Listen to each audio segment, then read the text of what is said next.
Bagong kasal lang kami ng asawa ko pero bakit ganito na siya? Welcome to my channel, Ate Vine Confession.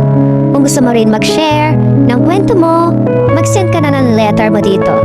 Maraming salamat. Enjoy for watching. 28F. Kinasal kami ng asawa ko last July lang. 3 taon kaming magkasintahan bago kami ikinasal. Sa 3 taon na yon, masasabi kong isa siyang mabuting boyfriend, maalaga, matalino at marunong rumespeto. Kahit madalas akong tuksuhin ng mga kaibigan ko kung bakit daw hanggang holding hands lang kami, palagi kong ipinagmamalaki na siya kasi marunong siyang maghintay. Pareho naming pinangako sa isa't isa na yung bagay na yun gagawin lang namin pagkasal na kami. Pero pagkatapos ng kasal, hindi ko inaasahan na ganito pala ang mangyayari. Noong honeymoon namin, akala ko magiging espesyal ang gabing yun. Lahat naman siguro ng bagong kasal. Yun ang pinaka-inaabangan, yung unang gabi bilang mag-asawa. Pero wala. Natulog lang kami. Wala man lang halik o yakap na matagal. Parang ordinaryong gabi lang. Parang magkaibigan lang kaming natulog sa iisang kama. Naisip ko baka pagod lang siya, kasi nga ilang araw din kaming abala sa wedding preparations. Pero nang umuwi na kami at lumipas ang mga araw, ganun pa rin. 1 buwan pa ang lumipas bago siya nagpakita ng kahit konting init. August na nun. 3 beses lang nangyari.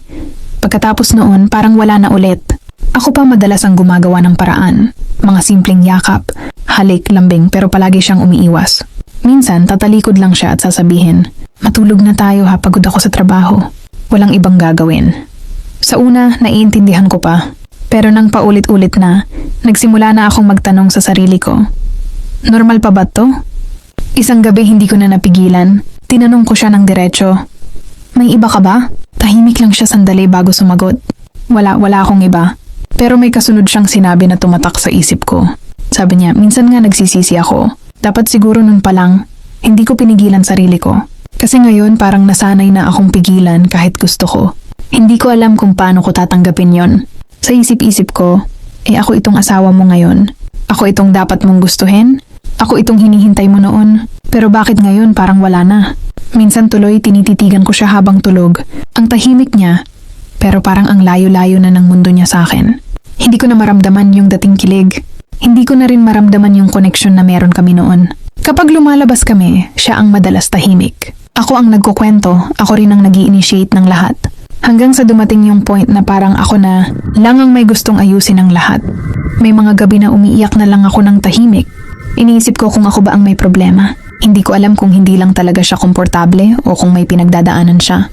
Pero kapag tinatanong ko kung okay lang siya, lagi niyang sinasabi, "Oo naman, wag mo nang problemahin yan."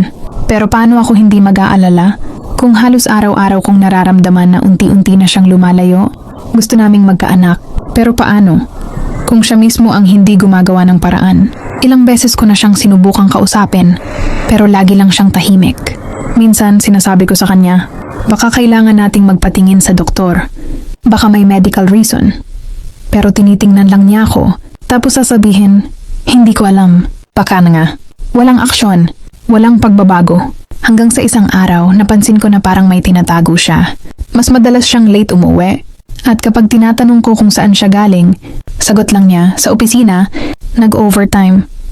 Hindi ko naman agad iniisip na may iba, pero hindi ko rin maiwasang magduda. Alam mo yung pakiramdam na ikaw ang asawa, pero parang hindi. Ikaw ang kasama niya sa bahay? Parang 2 estrangherong nakatira sa iisang bubong. May mga gabi pa rin na umaasa akong yayakapin niya ako bago matulog, pero madalas tatalikod siya. Kaya ako na lang ang yumayakap kahit alam kong hindi na siya magre-react. Minsan naiisip ko, baka nga totoo ang sabi niya. Baka nasanay na lang siyang pigilan sarili niya. Baka sa sobrang tagal niyang kinontrol yung desire niya, hindi na niya alam paano ito ibalik. O baka naman may dahilan na hindi niya masabi. Hindi ko alam kung pagod lang siya sa buhay, sa trabaho, o baka sa amin mismo. Pero isa lang ang malinaw. Mahal ko pa rin siya. At araw-araw, umaasa akong magbabalik yung dati. Yung mga yakap na mahigpit, mga halik na totoo at mga titig na puno ng pag-ibig. Pero sa ngayon, ang tanging tanong na paulit-ulit sa isip ko ay ito, bakit ganito na siya? At hanggang kailan ko kakayaning umasa?